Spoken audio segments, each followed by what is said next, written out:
Nauna nang sinabi ng NEDA na 64 na piso ang dapat na daily food budget para hindi masabing food poor ang isang individual.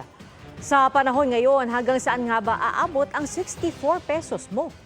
Yan ang inalaam sa pagtutok ni Von Aquino. Sabi ng NEDA kung 64 pesos ang budget mo para sa pagkain kada araw, hindi ka pa maituturing na food poor. Ang tanong, kasya nga ba ang 64 pesos para sa 3 meals para sa isang tao kada araw? Nag-ikot kami sa Mega Q-Mart sa Quezon City para alamin ang presyo ng item sa sample menu na inilabas ng Philippine Statistics Authority. Sa almusal pa lang, aabot na sa 20 pesos and 50 centavos ang halaga ng scrambled egg at kape.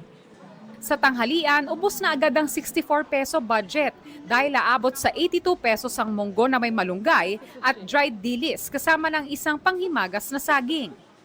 Ang pritong tilapia at ginisang gulay para sa hapunan, aabot na sa 68 pesos.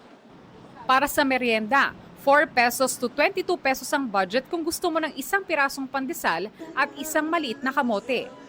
Sa kabuuan, naabot sa 174 pesos and 50 centavos ang lahat ng nasa menu ng PSA. Hindi pa kasama ang bigas na 52 pesos per kilo at iba pang ginagamit sa pagluluto tulad ng mantika, patis at asin na aabot sa 30 pesos. Tinanong namin ang mga mamimili kung mapagkakasya nila ang 64 pesos para sa isang tao para sa 3 meals kada araw. Kulang, almusal lang yun pag ikaw magluto. Sa merienda, kulang pa nga yun ho eh.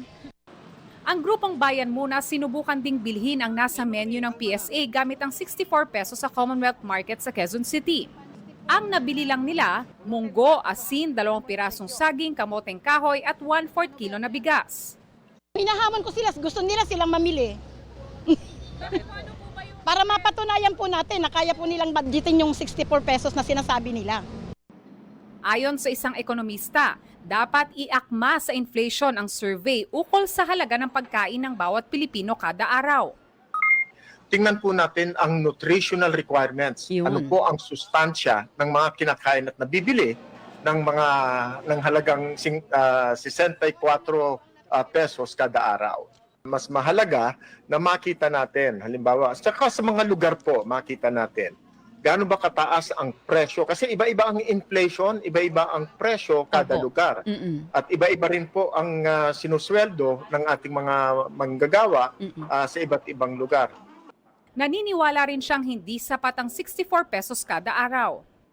Ang panawagan ay magkaroon ng tama at mas makahulugan na survey kung ano ang pangangailangan ng mga mamamayan. Definitely po ang 64 pesos kada araw ay hindi po sapat.